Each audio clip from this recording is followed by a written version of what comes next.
Howdy, this is Jim Rutt, and this is The Jim Rutt Show.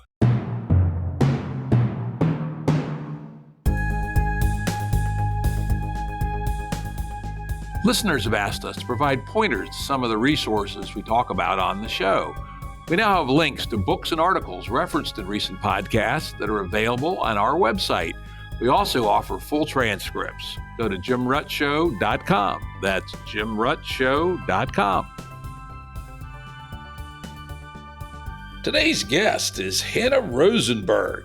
Hannah's a Bitcoin and e-commerce web developer, educator, and economist with a passion for monetary theory and alternative currencies.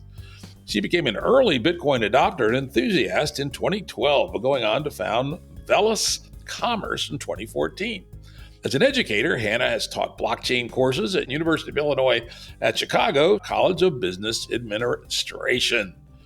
Today, we're going to talk about an essay Hannah wrote that you can find on her website at Hannah, HANNAHMR.com, titled An Answer to Red Pilldom. Welcome, Hannah. Great to have you here. Thank you. Thanks for having me. Yep. Yeah, I really enjoyed the essay because it managed, to my mind at least, other people I'm sure disagree, to stay right in the middle of sane. You know, there's nuttery on one side and there's nuttery and wokery on the other. And, right. And that's why I reached out to you. I said, I read this, it's a quite detailed, quite long essay on stuff without being nuts at all. I mean, on this particular topic, that's not easy. Well, thank you. That was certainly the goal, yes, to try and get to some sort of sanity in the mixture of all this, yeah. All right, let's start off by explaining to the audience what you mean by red pilldom. Yes. So the term red pill originated with the movie The Matrix, right? There's the one scene where I believe it's Morpheus is offering a choice to Keanu Reeves' character. And the idea is that you can take the blue pill and you can go back to living your little fantasy life, or you can take the red pill and you can see how deep the rabbit hole goes, right? You can see reality. And so this term red pill kind of started years ago after the Matrix movie as a term to mean like waking people up to reality, right? And I think it was kind of a cool term when it first started, and there were some interesting uses and people would use it in interesting situations. However, then, the dark corners of the interweb sort of co-opted the term, and it became a term that's now generally applied to some very ugly, angry, misogynistic ideas that float around the dark corners of the interweb. And unfortunately, not too long ago, really crept their way into my world about a year and a half ago. Yeah, it's interesting that you only became aware of this in the last couple of years because it's been floating around for a while. I remember when red pill became a thing, but as you said, it was originally wake up, be wise, don't be fooled. And then it fell into I know my daughter started complaining about those red pill assholes about 6 or 7 years ago. Right? Yes. It seemed like maybe it was not too long after Gamergate where I happened to know people on both sides of that particular ugly and unnecessary shit show. Then the other place that kind of maybe it was a little earlier and is kind of related, but not exactly the same thing, was the pickup artist world. At one level, you can see, some poor schmo doesn't know how to talk to girls, right? I broke the code when I was 16 and a half. All you had to realize was girls were people and they like to talk about stuff. Yes. And most of them knew. Shocker. I know, just human beings. Who'd have thought? It's just all you got to do is say, hey, they're people. They have interesting things that they know and they want to talk about. And I still remember a girl I went out with one time. We were just talking about Lord of the Rings until we both fell asleep, right? Yeah. And we were 16 and a half and didn't end up going home until the sun came up. But all we had done was talked about Lord of the Rings and fallen asleep. But anyway. Yep. So, the pickup artist thing is also sort of tangentially around all this. It is. And looking back, I can see that this was creeping into my world. I think that it popped up on a number of notable occasions, but I kind of dismissed it as just some crazy person, And it wasn't until about a year and a half ago that I realized it was surrounding me in a number of scenarios, and I had to deal with it and to try to understand it, what the heck was happening. Yeah.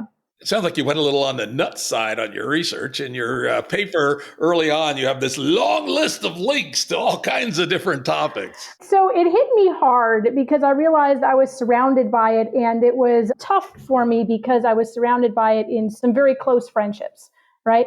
So it hit me personally and hit me hard. And so I say I was highly motivated to figure out what the F was going on and spent all my spare CPU cycles for a number of months, 6 months probably, just trying to figure out what on earth was going on. Why are my dear friends telling me this stuff? Interesting. And so what was your first insight into what was going on?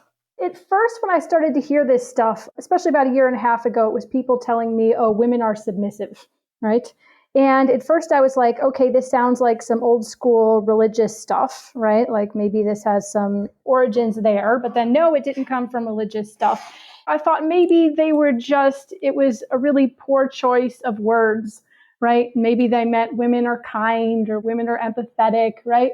And I think I looked so hard into this trying to find, you don't want to let go of people you're close with, right? And you don't want to be like, this person's just messed up and I shouldn't hang out with them right now. You don't want to do that because that sucks. So I spent months trying to understand, like, maybe they're just confused. Maybe they're just using the wrong word, like maybe they just mean kind, right? I was wrong. They did not just mean kind. So that was my first just thinking, like, they just must be using a poor choice of words. This must be what's going on. But that wasn't really the case. But unlike, again, the other gutter, you also don't believe men and women are identical either. Right. And I think some of this is a reaction to, some of the woke, conversation that you hear now. Oh, there's no difference between men and women, which is just objectively false. And I like to joke, I'm a mother. I've birthed 2 children. And every time I hear people say, oh, men and women are the same, there's no difference between men and women, I'm like, just please tell that to a woman in labor. I dare you. As soon as she catches her breath, like, you're going to hear about it, Talk about that a little bit. And then the other topic that you identified as an area of difference. Yeah. So I think, the primary difference, there absolutely are differences between men and women, and they all come from the primary difference, which is pregnancy. Women get pregnant, men do not, right? Females get pregnant, males impregnate, right? This is the difference between men and women. And then all of the other differences that we can see pop up between men and women are just sort of downstream of that, right? We can say women are a bit more empathetic or social. Well, that's probably related to them needing to have empathy for the baby that just emerged from their body, right? And we can say men were more aggressive, right? And that, I think, is something, again, men were conscripted into the work of, protecting the tribe from, some bear or some lion, right? So we can look at these differences and see where they came from and see that they are there. And it's obvious. But I think it's really important to also not go down the other deep end and be like, men and women are completely different species, right? This is how you wind up with young men that have no idea how to talk to women and don't realize that women are just people, because they think that we're... What a concept, right? we're wildly different creatures. Oh, women are so complex. You can't understand women, like all this stuff. It's like, no, we're just humans, but there are these important differences, right? It's like, we're not exactly the same. The sanity's somewhere in the middle there, right? Yeah, the pregnancy thing, and not just pregnancy, but also the nature of the ape with clothes that we are, is that the women are generally the ones who have to raise the kids during that period when both the mother and the child are very vulnerable. And so from evolutionary psychology, one can get to a perspective that's biologically seemingly reasonable, that a woman has a significant incentive to find a man that'll hang around for a while, right? Yes. Absolutely. And of course, from a Darwinian perspective, pure Darwin, which of course isn't actually what drives us, but you have to assume that it does, the dude's job is to deposit his sperm and leave some other sucker to raise the kids, right? And that's a little bit harsh. I have a friend that says, humans are halfway between chimpanzee and enlightened creatures. And I think that's accurate. And we certainly have some, shall we say, slightly regressive instincts on occasion, right? Indeed. But absolutely, going through, and you're a father, so you would have seen this firsthand, right? Going through the process of being pregnant and childbirth and breastfeeding and all of this. This is a big deal, right? And this is a very difficult thing to go through and puts you in a vulnerable state. And absolutely, there's an incentive, and a very, very good and reasonable one, to find a partner who sticks around and who helps you out and who is a capable and responsible human being, Yeah, not only am I a father, but now I'm a grandfather. I've got a 3.5-year-old granddaughter. And I will say it's much more fun to be a grandparent. Kid gets fussy or shitty, you just hand them back, right? I hope I get to experience it someday. It sounds like a lot of fun. Yeah. It really is. It's great. And so you see pair bonding, it makes a lot of sense. The duration on kind of a 4 or 5 year cycle, kind of in the middle of at least the statistical distribution. When trying to examine this stuff, right, you can get so caught up in like these arguments. So this study shows that women are slightly more like this or men are slightly more like that. It's like, oh, you can get really lost in the weeds. But it's really important to like zoom out on human history, right, and sort of look at like all what humans have been up to and like the totality of our history.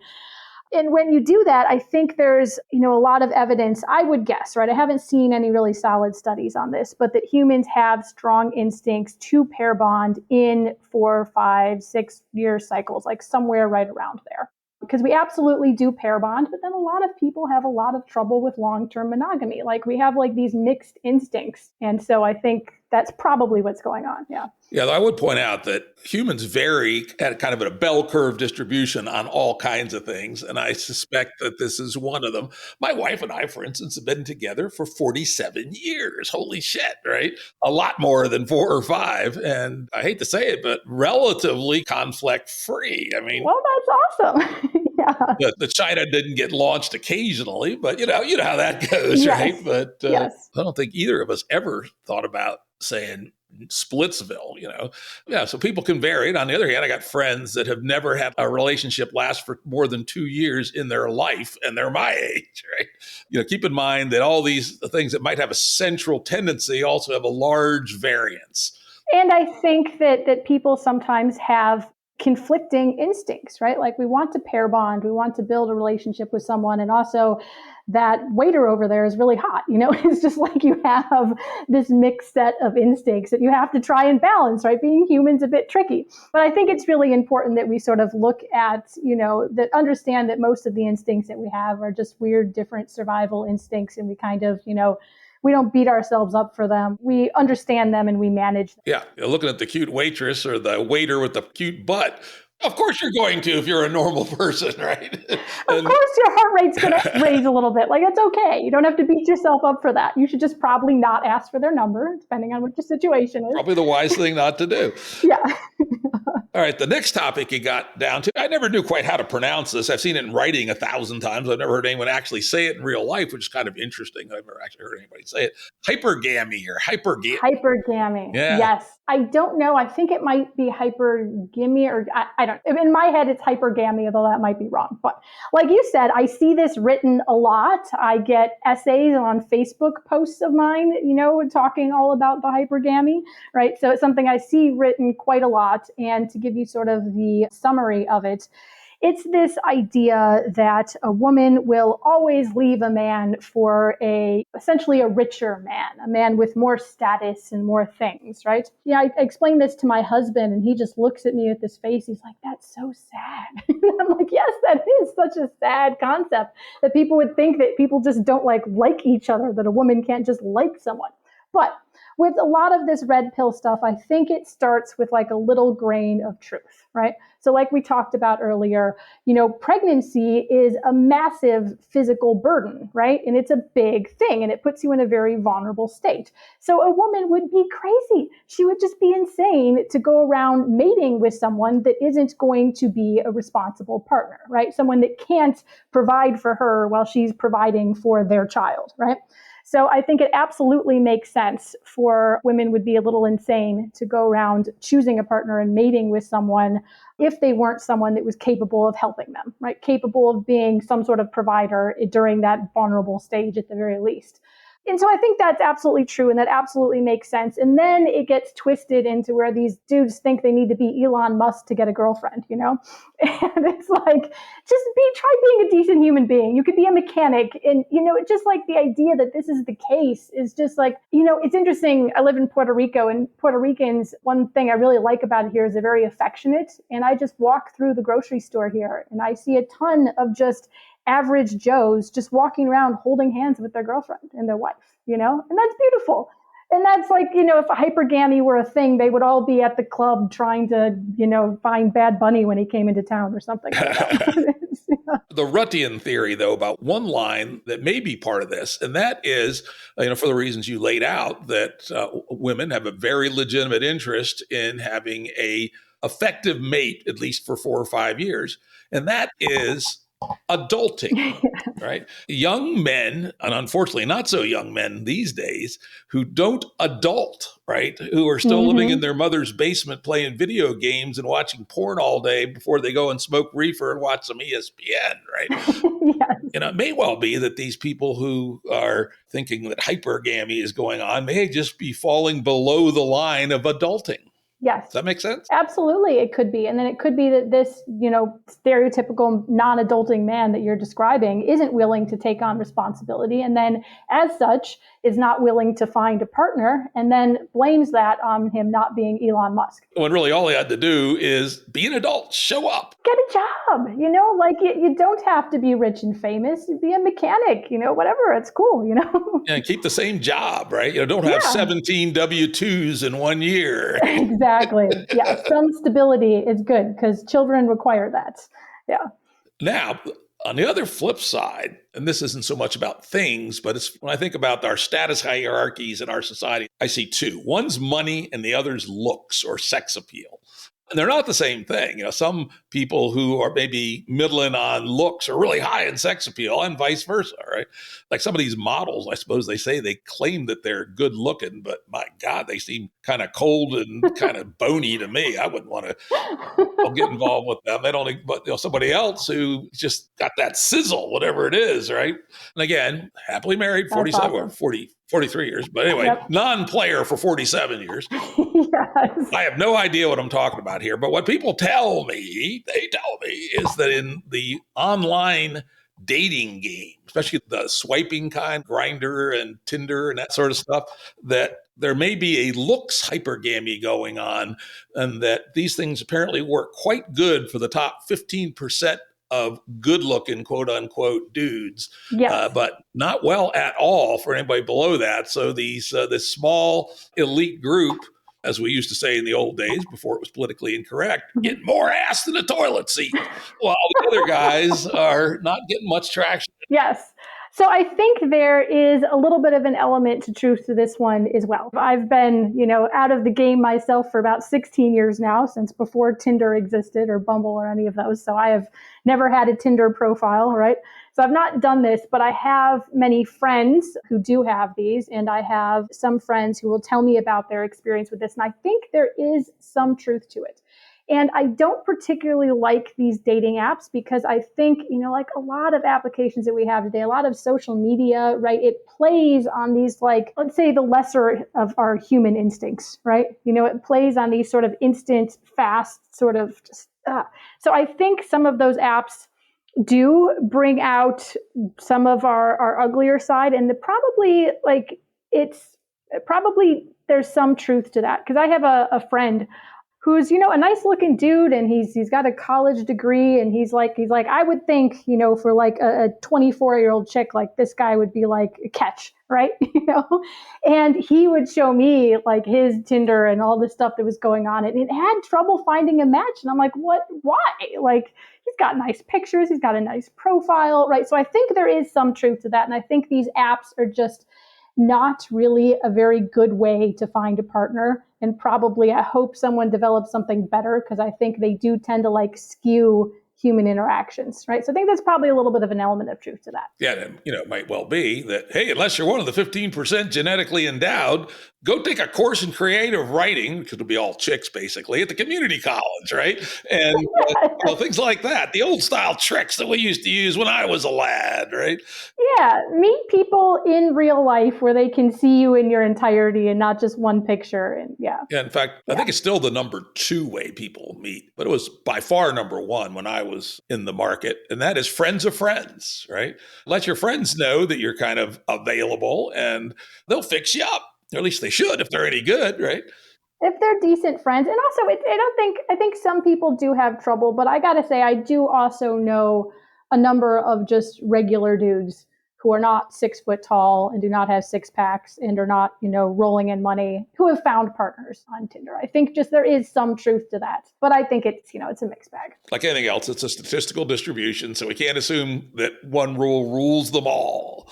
All right, next part of Red Pilldom is some kind of nostalgia / reverence of the 1950s supposed trad wife. Yes, this one. And I got to start by saying that I don't think there's anything wrong with being a stay-at-home wife, a stay-at-home mom, a stay-at-home father, any of those things. I was a stay-at-home mom for 4 years. Don't regret a drop of it. But there's this reverence for this, which bothers me, right? I'm trying to think through, first of all, it's an anomaly in human history that even it's possible for one parent to just stay home and attend to children all day, right? So for most of human history, mothers have been working mothers, right? Your great grandmother may have had 7 kids, but she was also like a seamstress and knew how to can food and was tending a garden and was, doing all of these different things. The problem is the idea that it's not appropriate for women to be involved in the broader world, right? That it's only appropriate, or women only want to be sitting in the house baking cakes and playing with their kids. Nothing wrong with baking cakes and playing with your kids. That's great stuff to do. But the problem is this idea that that's the only thing that's sort of appropriate to women, I think is wildly inaccurate, has no basis of support in any bit of human history we can really dig up, except for some strange little pockets here and there. And is just not healthy for people. It's like those jokes about like mother's little helper, the TV shows, Desperate Housewives, right? This is just, for most women, right? Like, this is just not an appropriate life to not have any involvement in the outside world. Yep. You talk about, my grandmother on my mother's side. She had 9 kids and she was a farm wife, and she had all kinds of things she did around the farm. She had the chickens. She did all the canning, which was months worth of work every season, etc. My own mother, who was a traditional housewife, but she was also very active outside the home. She was, president of this, vice president of that. And then she got involved in politics, had all kinds of stuff. And so this idea that it was the 50s TV show, the wife all prettified up, sitting there waiting quietly for her husband to come home from work. But somehow it's become this, as you say, it's part of this rhetoric of what at least some people think they might want. But here's my hypothesis. If they actually did want it, they'd hate it because the person would be boring as shit, right? Oh, yeah, it would. It's just not appropriate for the vast majority of humans. And I asked my dad about this, right? So I asked him about, the life of his mother, my grandmother, who was a 1950s housewife. And my dad said, he's like, yeah, 1950s housewife, like that's not appropriate for mothers. And he says that in 1950s housewives weren't 1950s housewives, right? His own mother, stayed at home for a while when him and his brothers were younger. And she was on the committee that rewrote the Illinois state constitution. And when him and his brothers went to school, like she went on to lead the nursing department of 2 different hospitals. Like she was a very, intelligent, involved person, even when she was at home with kids. And this is the part that makes me sad. Like if someone wants to stay home and, do things around the house and raise their children, like that's an amazing thing to do. What makes me sad about this concept, and especially because I have 2 daughters, and of course I'm biased because I'm their mother, but I look at them and I see these incredibly intelligent, creative, interesting people. And it really makes me sad, the idea that they would go out into the world and someone would see them as having such limited capabilities or interests in the world. I see them as really varied, interesting people, and I would like the world to also hopefully see them as varied, interesting people. Yeah, they're people, duh. There's, Yeah. it keeps coming back to that, that men and women have some differences, but they're, I think the number you put in your essay, 98% the same. 98% the same. That's yes. probably not far from it. Another part of Red Pilldom, motherhood is the highest form of fulfillment for a woman. Yeah, and this just kind of rolls right into the last one, right? And it's this idea, and I've had people tell me this, like, oh, I can't find, a wife to have children with because, I don't want to give up my job and I expect her to give up her job and stay home with the kids. And for a period of time, like that might make sense. But just this idea that I now expect you to do nothing else in your life but be dedicated to our children. Like I want you to give up all your other interests, right? Or I'm going to consider you a selfish person, but I'm not going to give up my other interests for our family, right? It's just, it makes me sad to think that someone would look at someone that way. And again, being a mother is a wonderful thing to do, but just the idea that this is the only thing that's appropriate to a woman, or the only thing that's going to bring her fulfillment in life, is sad. And I think if you actually did have a mother that did that, that wouldn't be healthy for the kids. Again, boring. There's this quote I threw in there. It says, the greatest burden a child must bear is the unlived life of its parents. Mm-hmm. Parents who did not live their life the way they wanted to pushes their dreams onto their kids, and that's not healthy. Yeah, I got to give my parents a lot of credit for not being that person, right? I try not to be that with my kids. Like, you do your thing. Maybe you should do this, but you do your thing. My parents were quite good about that. They were not, trying to live through their kids, right? I always wanted to be a ballerina, so you better go take ballet. That kind of stuff. We're going to ballet class, yeah. All that stuff. I've seen that, though. I have too, yep. Now, here's your next topic, and this is one that there is a germ of truth on, perhaps, and that's the war on masculinity. Yes, the war on masculinity. So there are pockets and subcultures where I think this is true, right? I'm from Chicago. I, worked at various different jobs in Chicago for years, and there's one job in particular that I had that was, shall we say, a very, very woke workplace. And this was a while ago, but it's actually the job place where I learned the word woke. It's a while ago. And oh my gosh, the culture in that place was wild. And they would, men were the butt of every joke, and especially white men. And they would just say some ugly, ugly things, right? So absolutely, in some spots, it's very socially accepted or even encouraged to say some awful things about men, right? Which is not cool. And I think in that sense, there is in some pockets that war on masculinity, where we people deride men in certain cases. In other spots, when I hear someone say the war on masculinity, it tends to cause a slight cortisol spike in my body. I'm like, oh no, I'm going to lose this friend too, right? Because sometimes you have some of these red-pilled people that will define masculinity in some really unfortunate ways. Like, men are dominant, men are conquerors, men are the leaders. And so if you say something like, hey, you shouldn't be trying to control your wife. Well, it's like, oh, that's the war on masculinity, because of course men are the leaders, So I think this is this term where I can understand where it came from, right? And there are certain tiny little certain aspects of our society that are slightly harder on men. Like, I think trying to get little boys to sit at a school desk all day is just not going to work well, right? So that's just because of the logistics. They're tough on boys, right? So there's these aspects of truth to it. So I think I understand where it started. And then sometimes when I hear it, I get on edge because I'm worried I'm going to get a lecture about how men are the leaders and need to be making the decisions for people, Yeah. So it's a mixed bag. Especially the thing about education has become more and more feminized. One of my pet peeves, actually, is when I was a lad, particularly in junior high, this is when, when you look at mammals of that age, they all want to spar and fight and establish their little dominance hierarchies. And it was more or less allowed, right? If you actually got into a fist fight right in the middle of class, you got a 3-day suspension. But if you wanted to have a fight out underneath the pear tree up where the road came in, that was fine. There'd be a little crowd of people, and they'd have their fight, and then they'd shake hands and be friends, right? But people learned how to get their aggressions out and modulate them. And there was fair fighting, right? Nobody would ever hit somebody when they were on the ground. They would never kick them. Nobody would ever, if you pulled out a weapon, everybody in the crowd would beat your ass, right? So nobody ever would do that, right? It was just unthinkable. And this zero tolerance for 13, 14, 15-year-old boys engaging in rough tumble sparring, which is every mammal you could look at pretty much does that, I think is a terrible thing. And I believe the result is school shootings. That they don't let that aggression have an outlet. And they don't know how to do it correctly. I mean, the correct way is you go up and say, hey, asshole, what'd you say about me, right? And then they jaw a little bit, and one of them throws a punch, the other one throws a punch, somebody gets knocked down, that's the end of it, right? And that's how you settle that shit when you're 14, right? But instead, if you're not allowed to do that, or someone's going to literally call the cops, as they will in, especially upper middle class school districts, instead you sit there and brood, and then you go home, get your AR-15, come and shoot the place up. Go with the boys on this one a little bit.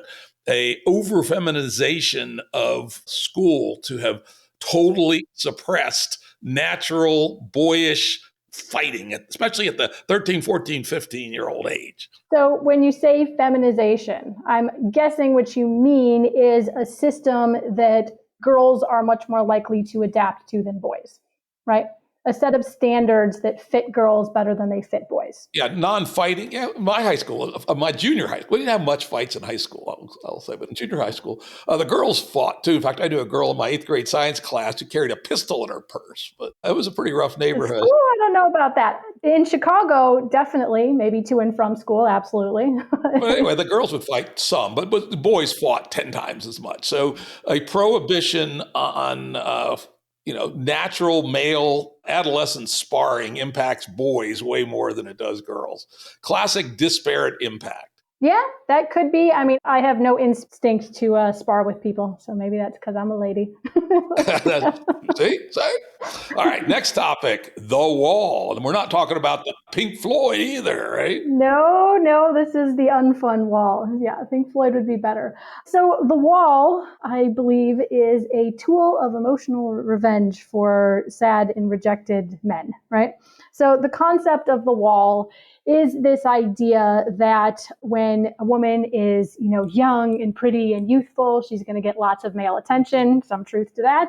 And then at some point, 35, 40, whatever we want to call that cutoff, boom, she hits the wall. No man wants her anymore. So you better find a good partner straight away, or you're going to be, an old, lonely maid, a cat lady, a sad, neglected cat lady. And I think this is my guess about this one is this, especially the way in which people will bring this up and talk about it, is it feels like emotional revenge. So I think this is men that are feeling rejected and they're seeing lots of, women, pretty women that they're trying to pursue, get lots of attention. And they're like, well, just you wait. One day you're going to be sad and rejected too, right? And so I think this is where this comes from. And then, of course, with a lot of this stuff, there's some aspect of this that's accurate. I think a healthy looking 25-year-old woman is kind of the lowest common denominator of heterosexual male attraction, right? And then, of course, menopause is quite real. It's a very, very real thing. And if a woman wants to have a family, then that's something she needs to be very aware of. But just this idea that, I'm 40, right? And I have a bit of a baby face, so I tend to look young, but I certainly haven't hit any wall. And I also have, women in my life who I'm close friends with, relatives or close friends that are in their 50s, 60s, 70s. And they're sending me text about their hot date this weekend, Yeah, a friend of ours is 70, my age exactly. And she's in maybe a year into a fairly hot and heavy romance with a dude about 15 years younger. Right? Yep. And I've had some friends who have worked at nursing homes and heard some stories about that I don't want to remember. Right? It's like, oh, I didn't want to remember grandma that way, Yeah, exactly. That does make sense. I've sort of vaguely heard of it, but so it does make sense. That would be kind of a malicious tale to be told, even though there's not much truth to it. Yeah, and I think it really is just dudes who are lonely that are just mad about it, and they're like, wait till you're going to be lonely. There is some tiny aspects of this that there are some women who go around in life sort of navigating life by being sexually attractive and sort of getting people to do things for them, right? And then, of course, menopause is very real. But if you weren't trying to engage in emotional revenge and you were actually trying to help women, you wouldn't tell them about the wall. You would be like, hey, don't navigate life by trying to play on the sexual instincts of young men. Just like have skills and build relationships and be aware that someday you're going to hit menopause. So if you want to have kids, you should get on that. The biological clock is indeed ticking. It's a real thing, yes. All right, next topic. Humanity is a mesh network, not a hierarchy.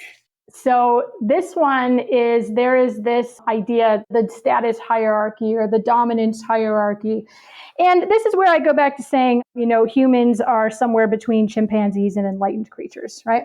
So humans have some of these hierarchy dominance instincts. And I also think we have what I would call better instincts, right?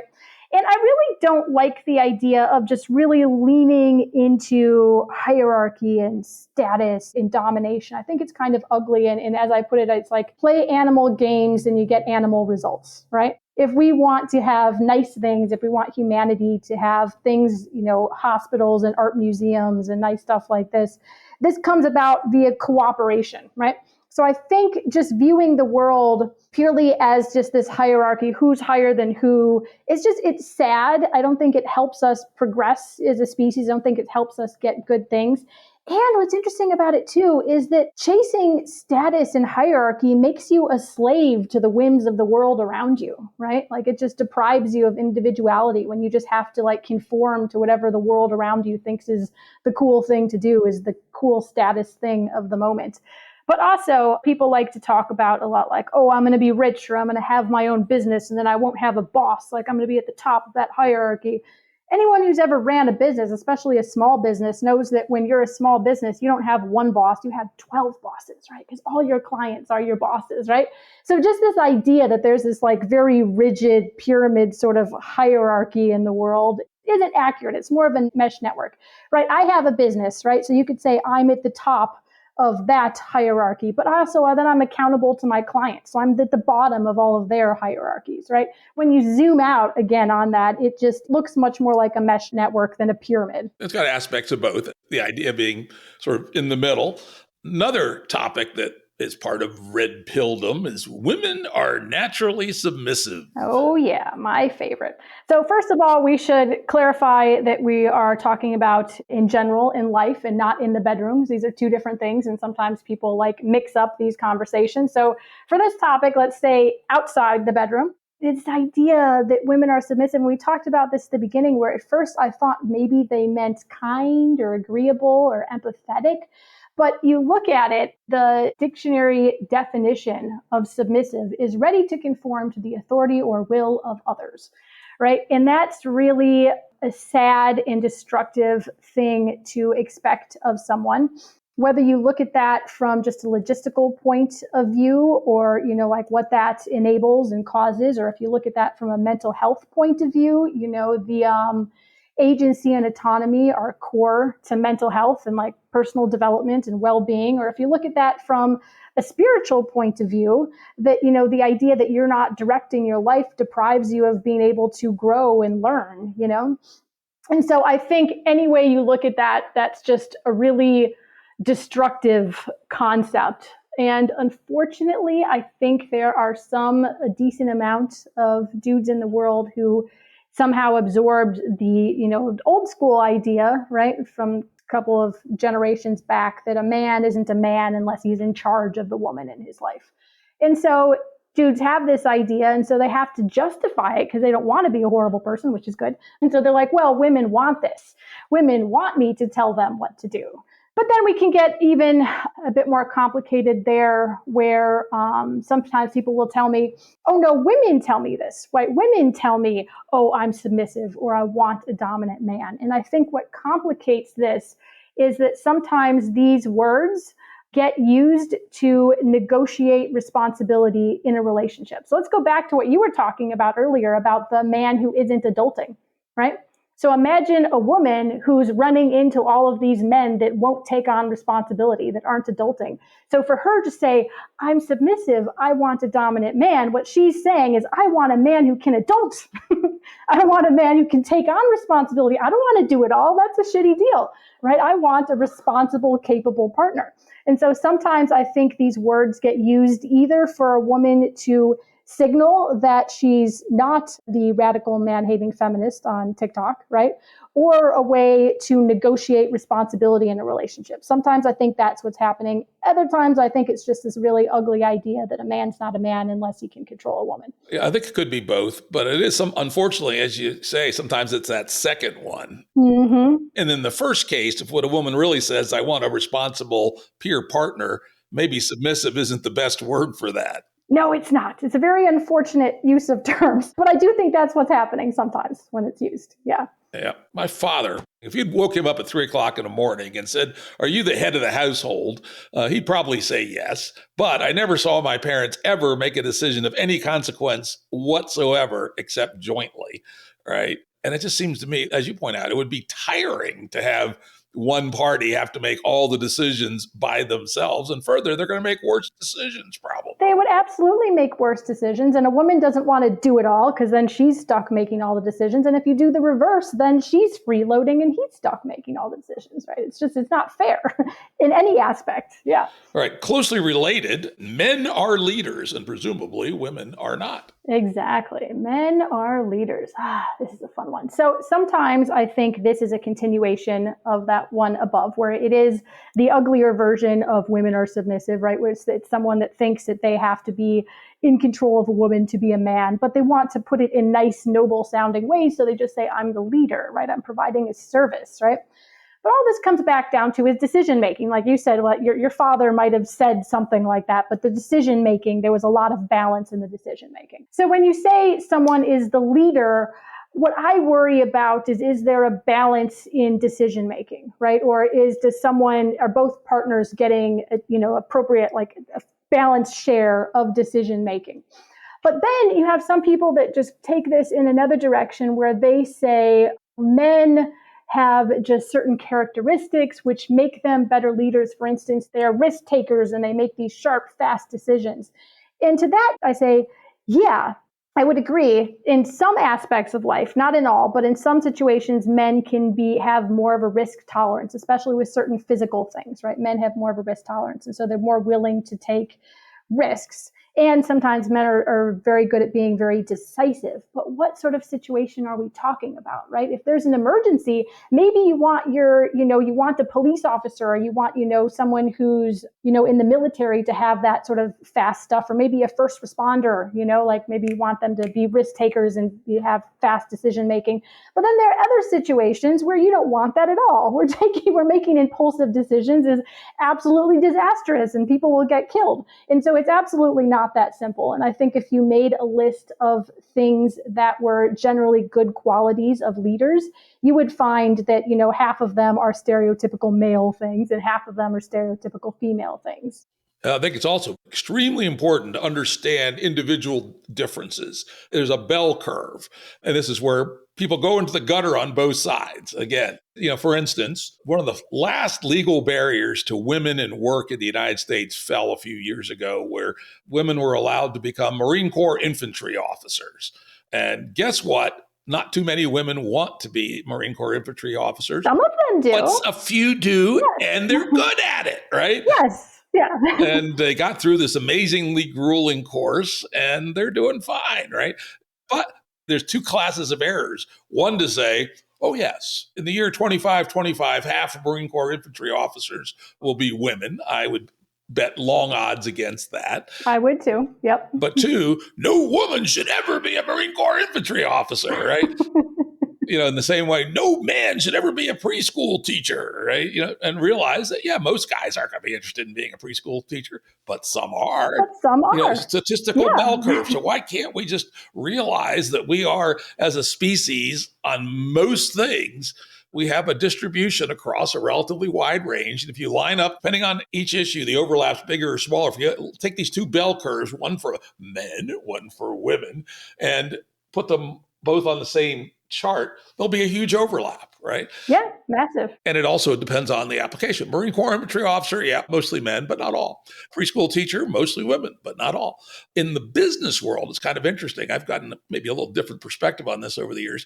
I've now come around to the view that for managing in a bureaucracy, women may actually have the somewhat better set of skills, right? For coordination, for encouraging the best out of people, et cetera. Not to say there aren't a lot of good men business executives. Hey, I was one, goddammit. Right. But I think that the men are leaders thing in the context of business, particularly larger, more bureaucratic organizations, is probably actually slightly reversed, in that, if anything, the nurturing and networking and consensus building skills that women are probably a bit better at. Yes, men can be a bit of assholes. It is true.